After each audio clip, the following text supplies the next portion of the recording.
राधे राधे, जय श्री कृष्णा। मैं सीमा सिंह बड़ों को चरण स्पर्श, छोटों को प्यार और बराबर वालों को तहे दिल से नमस्कार करती हूँ।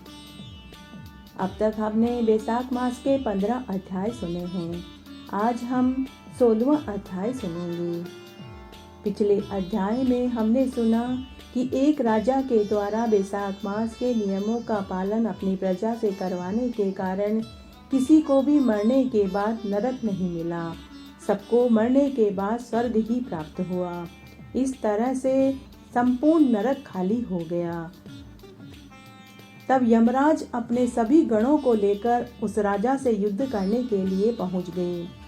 लेकिन उस राजा की रक्षा करने के लिए भगवान विष्णु का चक्र वहां उपस्थित हो गया। तब राजा ने भगवान विष्णु के चक्र की स्तुति करते हुए कहा था कि हे देव, आप अपने चक्र को यमराज को मारने से रोक दीजिए। इससे यमराज ने इसे अपना अपमान समझा और वे ब्रह्मा जी की सभा में पहुंच गए। ब्रह्मा जी की सभा में पहुंचने के बाद उन्होंने सारा वृतांत ब्रह्मा जी को कह सुनाया। उसके बाद की कथा का वर्णन इस अध्याय में आएगा। यमराज कहने लगे कि हे ब्रह्मा जी, एक राजा के सामने मेरा बहुत अपमान हुआ है। मेरे पद का खंडन हुआ है। मेरे पद की कोई लाज नहीं है। जिसका पद खंडन हो जाए उसका तो जीवन ही व्यर्थ है। जो सेवक अपने स्वामी के दिए हुए कार्य को अच्छी तरह से न कर सके, उस सेवक को धिक्कार है। स्वामी सेवक के जिस कार्य पर नियुक्त करता है, अगर वह उस कार्य को न कर सके तथा स्वामी का धन खाता रहे तो वह काठ का कीड़ा बनता है।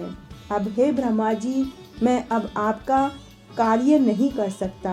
आपने मुझे जो यमराज के पद पर बैठाया है, मैं अब इस कार्य को नहीं कर पाऊंगा, क्योंकि मृत्युलोक में राजा कीर्तिमान ने यह सब कर्म नष्ट कर दिया है। इस मास के भय से समुद्र तक सारी प्रजा बैसाख मास के कर्तव्यों के धर्म का पालन कर रही है और धर्म के कार्य, पितरों का श्राद्ध, अग्निष्टोम, होम यज्ञ, तीर्थ यात्रा, दूसरे शुभ कार्य छोड़ दिए हैं। योग, सांख्य, प्राणायाम करना, होम, स्वाध्याय सब कुछ छोड़कर सब प्रकार के पाप करने पर भी बैसाख मास में किए गए धर्मों के प्रभाव से वे बैकुंठ को चले जाते हैं। अब कोई भी नरक में नहीं आ रहा है, जिससे चित्रगुप्त जी भी निठल्ले हो गए हैं। उनके पास भी बही खाते में लिखने के लिए कुछ नहीं बचा। जो कोई शुभ कर्म करता है वही उसका शुभ फल भोगता है। इसलिए प्रजा के द्वारा बैसाख मास के नियमों का पालन करने से उनकी 26 पीढ़ियों को बैकुंठ का वास मिलेगा। जो गति देवताओं को यज्ञ करने से नहीं मिलती, अनेकों तीर्थों की यात्रा करने से, पवित्र नदियों में स्नान करने से, यज्ञ, दान, तप, व्रत करने से, प्रयाग में मरने से, रण में मरने से, काशी बनारस में मरने से नहीं मिलती, वह मात्र बैसाख मास में स्नान, दान और तप करने से ही मिल जाती है। हे धर्मराज जी, ऐसा प्रतीत होता है कि बैकुंठ का कोई परिणाम नहीं, जो इतने मनुष्यों से भी नहीं भरता। अब मेरा तो कोई कार्य ही नहीं रहा। अब मेरा कार्य न रहने से मैं राजा को अपना शत्रु मानता हूँ, क्योंकि उस राजा की आज्ञा से प्रजा बैसाख मास के धर्म का पालन कर रही है। अब मैं आपका आगे कार्य नहीं कर पाऊंगा। ऐसा कहकर यमराज चुप हो गए। तब राजा श्रुतदेव से बोले कि हे ब्राह्मण, बैसाख मास के महात्म्य को सुनने पर भी मैं तृप्त नहीं हो पा रहा हूँ। हे ऋषिवर, मैं आपके मुखारबिंद से बैसाख मास के महात्म्य को सुनना चाहता हूँ। ऐसे कौन से धर्म कर्म और हैं से करने से बैसाख मास के संपूर्ण फल प्राप्त होते हैं? कृपा करके आप मुझे उन धर्म के नियमों को बताइए। तब श्रुतदेव ऋषि बोले कि हे राजन, इस संबंध में मैं तुम्हें एक सत्य घटना सुनाता हूँ, जिसके श्रवण मात्र से तुम्हारे सारे संदेह दूर हो जाएंगे। एक बार वाराणसी के एक छोटे से नगर में एक मेधावी नाम का एक ब्राह्मण अपने बाल बच्चों के साथ रहता था। वह ब्राह्मण अज्ञानी था, उसे धर्म शास्त्र का तनिक भी ज्ञान नहीं था। इसलिए वह अपने यजमानों से भिक्षावृत्ति लेकर ही अपने परिवार का पालन पोषण करता था, लेकिन उससे उसका गुजर बसर अच्छे से नहीं हो पाता था। तब वह दुर्बुद्धि मेधावी ब्राह्मण रात्रि में चोरी करने लगा। एक दिन वह चोरी करते हुए पकड़ा गया। लोगों ने उसे पकड़कर राजा के हवाले कर दिया। राजा के सिपाहियों ने उससे चोरी का सामान जब्त कर लिया और सिपाहियों ने उसकी खूब पिटाई करी, जिससे उसकी बदनामी फैल गई। लेकिन फिर भी उसने चोरी चकारी करना बंद नहीं किया। इस तरह एक दिन वह वापस एक धनी सेठ के यहाँ चोरी करते हुए पकड़ा गया। तब धनी सेठ ने राजा से इसकी शिकायत करी। राजा ने उसे देश निकाला दे दिया। कुछ दिनों तक वह नगर के बाहर वन में जाकर रहने लगा और रात्रि में घर आकर पुनः दिन में वन में चला जाता था। इस तरह उसे कई महीने व्यतीत हो गए। तब एक बार जब बैसाख का महीना आया तो वह दुष्ट ब्राह्मण वापस नगर में आया और चोरी करके वापस वन में चला गया। अब की बार उसने नगर में आने और वापस वन में जाने के लिए एक छोटा रास्ता अपनाया। वह नदी में तैरकर आने जाने लगा। इस तरह अज्ञानतावश उस दुर्बुद्धि ब्राह्मण ने पूरे बैसाख मास में स्नान कर लिया। अज्ञानतावश उस ब्राह्मण ने स्नान किया और प्रतिदिन वह इसी तरह से रात्रि को नगर में आकर चोरी करता और चोरी का धन लेकर उसी नदी में वापस स्नान करता हुआ वन में चला जाता था। इस प्रकार अज्ञानतावश स्नान करते हुए उसे पूरा बैसाख का महीना बीत गया। हे राजन, बैसाख शुक्ल त्रयोदशी की रात्रि में वह ब्राह्मण राजा का धन चोरी करके जब भाग रहा था तो पीछे से राजा के सिपाहियों को आता देखकर वह ब्राह्मण घबराकर भागता हुआ उसी नदी में कूदकर नदी पार करना चाहा, लेकिन चोरी के सामान की गठरी भारी होने के कारण वह नदी में डूब गया, जिससे उसकी मृत्यु हो गई। तब राजा के सिपाहियों ने उस ब्राह्मण की लाश को नदी से बाहर निकाला। हे राजन, तभी एक आश्चर्यजनक घटना घटित हुई। उस मेधावी ब्राह्मण को लेने के लिए विष्णुगण एक सुंदर बियान लेकर उसे लेने के लिए आए। उस ब्राह्मण ने एक सुंदर देह धारण करके अलौकिक आभूषण दिव्य वस्त्र पहनकर उस विमान में बैठकर विष्णुलोक में जाने लगा। तब नगर के लोगों को महान आश्चर्य हुआ। उन्होंने देवदूतों से पूछा कि हे देवदूतों, यह ब्राह्मण तो महान दुष्ट, दुराचारी और चोर था। इसने अपनी उम्र में चोरी चकारी के अलावा कोई ऐसा पुण्य कर्म नहीं किया। हे देवदूतों, इसने ऐसा कौन सा पुण्य कर्म किया जिससे यह देव विमान में बैठकर स्वर्ग का अधिकारी बना? तब देवदूत बोले कि इसने अज्ञानतावश पूरे बैसाख मास में नदी में प्रातःकाल का स्नान किया। यह बैसाख मास अति दुर्लभ और उत्तम मास है। तब वह मेधावी ब्राह्मण विष्णु भगवान के समान रूप को प्राप्त हुआ। हे राजन, यह बैसाख मास के महात्म्य व स्नान के फल का आज मैंने तुम्हें ये वर्णन सुनाया।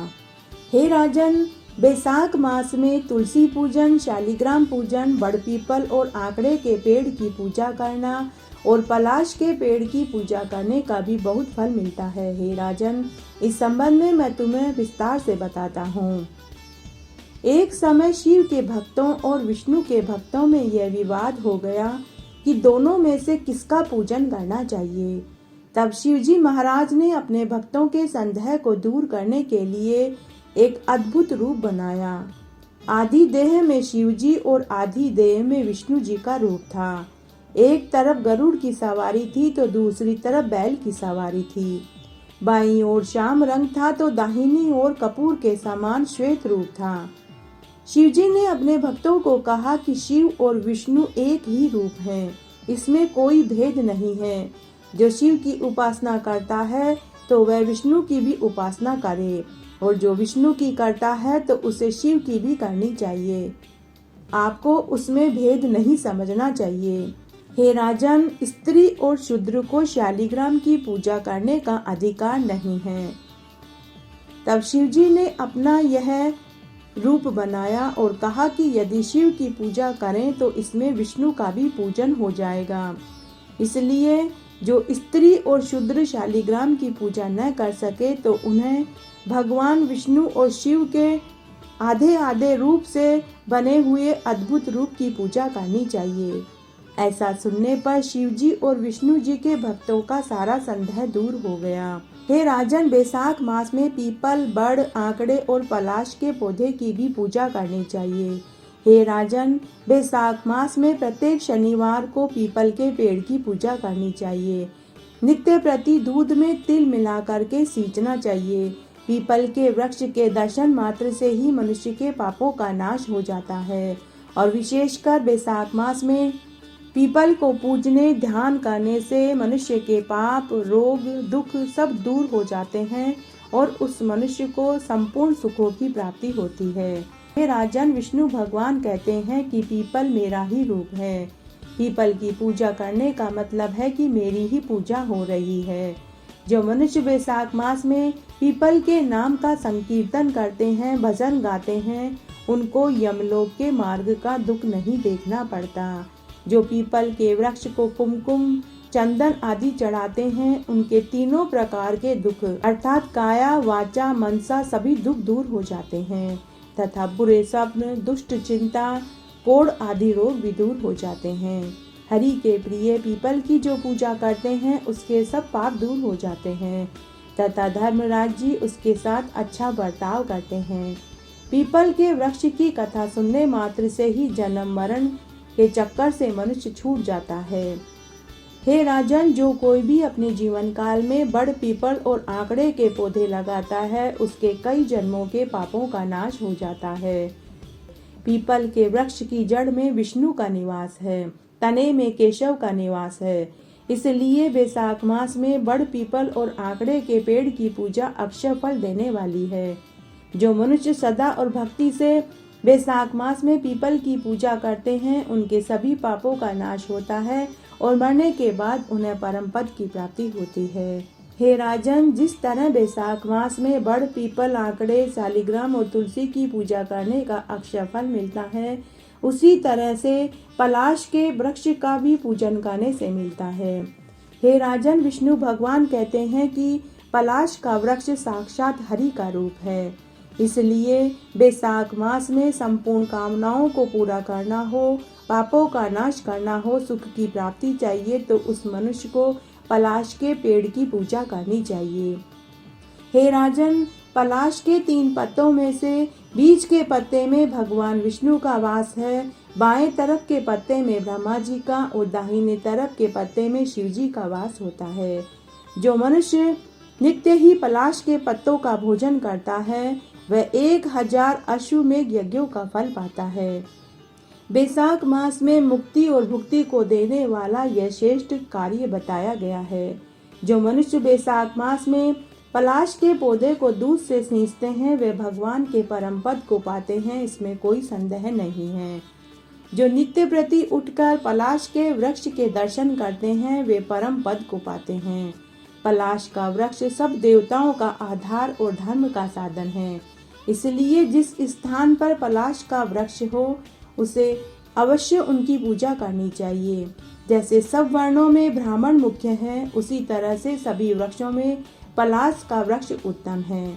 जिसके मूल में महादेव जी, स्कंद में स्वयं शूलधर शिव जी, शाखाओं में भगवान रुद्र, पुष्पों में त्रिपुरांतक, पत्तों में शिव, फलों में गणपति, छाल में गंगा, मज्जा में भगवान और छोटी शाखाओं में ईश्वर का वास होता है।